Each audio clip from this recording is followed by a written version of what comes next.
என்ன கிளாஸ் வந்தாலும் அந்த கலர் தானே தெரியும். இவங்களுக்கு அந்த ஃபோட்டோட வாங்கிட்டேன். ஃபோட்டோடைய இது வந்து புக்கிங் வந்து ஆன்லைன் எடுக்கிறோமா டேரெக்டாக எடுக்கிறோம். ஏன் ஆன்லைன் எடுத்தால் முன்னாள் அதிமுக அமைச்சர் ஜெயக்குமார் சொல்லியிருக்காரு, குற்றச்சாட்டு. இதை நீங்கள் எப்படி பார்க்குறீங்க? எதிர்கட்சி என்கின்ற பொழுது பாஜகவோடு ஒன்றிய அரசோடு அடிமை சாசனம் எழுதி தந்துவிட்டவர்கள் இது போன்ற மக்கள் நலன் கருதிய இந்த முன்னெடுப்புகளை குறை சொல்வதில் ஒன்றும் ஆச்சரியப்படுவதற்கில்லை.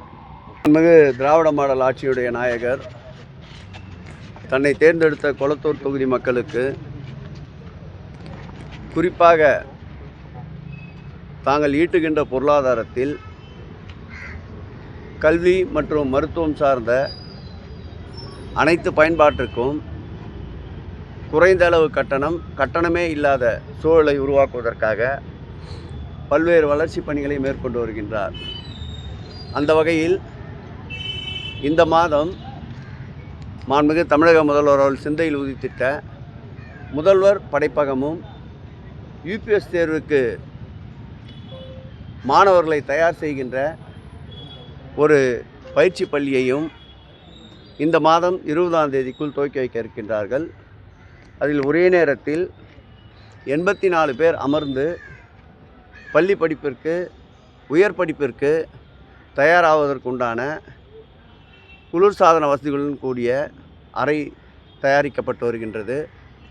அதேபோல் ஒரே நேரத்தில் 60 பேர்களுக்கு யூபிஎஸ் மற்றும் பிற தேர்வுகளுக்கு அவர்களுக்குண்டான வகுப்பறைகளும் தயார் நிலையிலே இருக்கின்றது. இந்த படைப்பகம் பயன்பாட்டிற்கு வருகின்ற பொழுது அதிக அளவு கட்டணம் செலுத்தி தனியார் பயிற்சி அகாடமியில் படிப்பதற்கு நல்லதொரு சூழல் இல்லாதவர்களுக்கு இது ஒரு பெரிய வரப்பிரசாதமாக இருக்கும். அதேபோல் தற்போது நாம் நின்று கொண்டிருக்கின்ற ஜெகநாதன் நகர் பகுதியில் மாண்புமிகு தமிழக முதல்வர் அவர்களால் இலவசமாக டயாலிசிஸ் சென்டர் ஏற்படுத்தப்பட உள்ளது.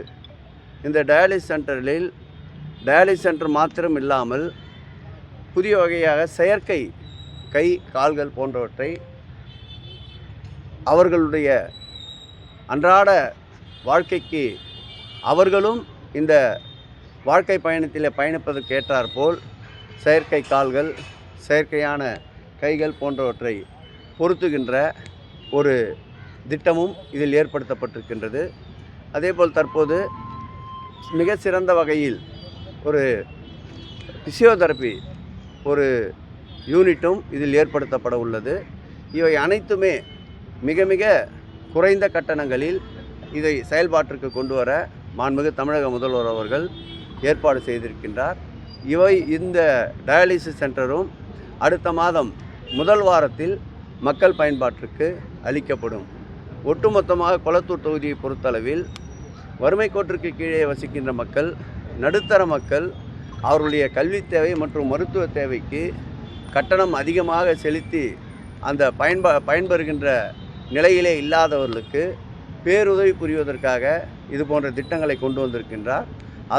அந்த திட்டத்தின் முன்மாதிரி தான் நம்முடைய பெரியார் நகர் மருத்துவமனையை சுமார் 800 படுக்கைகள் கொண்ட அனைத்து வகையான சிகிச்சைகளும் அறுவை சிகிச்சை அரங்கத்துடன் கூடிய ஒரு மருத்துவமனையை உருவாக்கி காட்டியிருக்கின்றார்.